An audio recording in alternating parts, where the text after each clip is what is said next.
వారిద్దరూ ట్రెజరీ అధికారులు. ఒక స్కూల్ అసిస్టెంట్కు రావాల్సిన ఇంక్రిమెంట్ డబ్బులకు సంబంధించిన బిల్లును ప్రాసెస్ చేయకుండా లంచం డిమాండ్ చేశారు. దాంతో బాధితుడు ఏసీబీని ఆశ్రయించి తన గోడును వెళ్లబోసుకున్నాడు. మరి ఆ ఏసీబీ అధికారులు ఏం చేశారు తెలుసుకోవాలంటే ఈ స్టోరీ చూడాల్సిందే.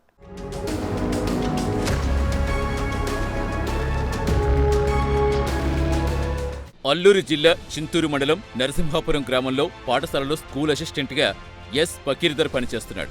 తనకు రావాల్సిన 10 ఏళ్ల ఇంక్రిమెంట్ ఏరియర్స్ బిల్ 11,54,254 రూపాయలతో పాటు 2 నెలల పెండింగ్ ఇంక్రిమెంట్ బిల్ 43,500 రూపాయలు ప్రాసెస్ చేయాలని సబ్ ట్రెజరీ ఆఫీసర్ జీడి వంశీ కళ్యాణ్, సీనియర్ అకౌంటెంట్ శామ్యూల్ను కలిసి కోరారు.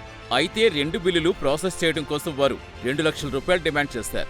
తానంత ఇచ్చుకోలేనని ఫకీర్దర్ ఎంతగా ప్రాధేయపడ్డా వారు వినిపించుకోలేదు. డబ్బులిస్తే పనిచేస్తామని తెగేసి చెప్పారు. దీంతో ఫకీర్దర్ ఏసీబీని ఆశ్రయించి తన గోడు వెళ్లబోసుకున్నాడు. ఫకీర్దర్ ఫిర్యాదుతో ఏసీబీ అధికారులు రంగంలోకి దిగారు. ఏసీబీ సూచనతో ఫకీర్దర్ మొదటి విడతగా 1,00,000 రూపాయలు తీసుకుని ట్రెజరీ అధికారుల వద్దకు వెళ్లాడు.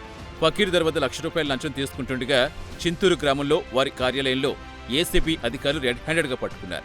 ఏసీబీ అధికారులు వంశీ కళ్యాణ్, శామ్యూల్ను అదుపులోకి తీసుకుని విచారిస్తున్నారు. ప్రభుత్వ అధికారులు ఎవరైనా లంచం డిమాండ్ చేస్తే తమను ఆశ్రయించాలని ఏసీబీ అధికారులు సూచించారు.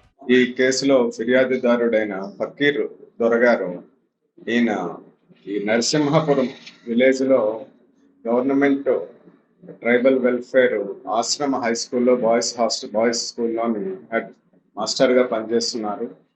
ఆయన సుమారు 10 సంవత్సరాల క్రితం మధ్యలో ఒక 3 సార్లు ఆయన సస్పెన్షన్ గురి అవడం జరిగింది.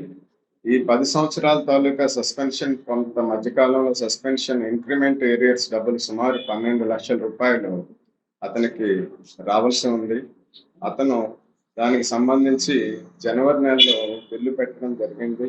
అయితే దాంట్లో 20% సుమారు 2,50,000 రూపాయలు దాంట్లో లంచంగా డిమాండ్ చేశారు. ఇక్కడ ఎస్టీఓగా పనిచేస్తున్న వంశీకరణ్ గారు, తర్వాత సీనియర్ అకౌంటెంట్ గా పనిచేస్తున్న శామ్యూల్ గారు కూడా ఆయన ఇవ్వలేనని చెప్పడం వల్ల 2 సార్లు బిల్లు రిజెక్ట్ చేశారు. 2 లక్షల రూపాయలు లంచంగా ఇస్తే గానీ చేయమని చెప్పేసి వీళ్ళిద్దరూ కూడా డిమాండ్ చేయడం జరిగింది. దానికి మాకు వాళ్ళు ఫిర్యాదు చేయడం జరిగింది ఫకీర్ దొర గారు.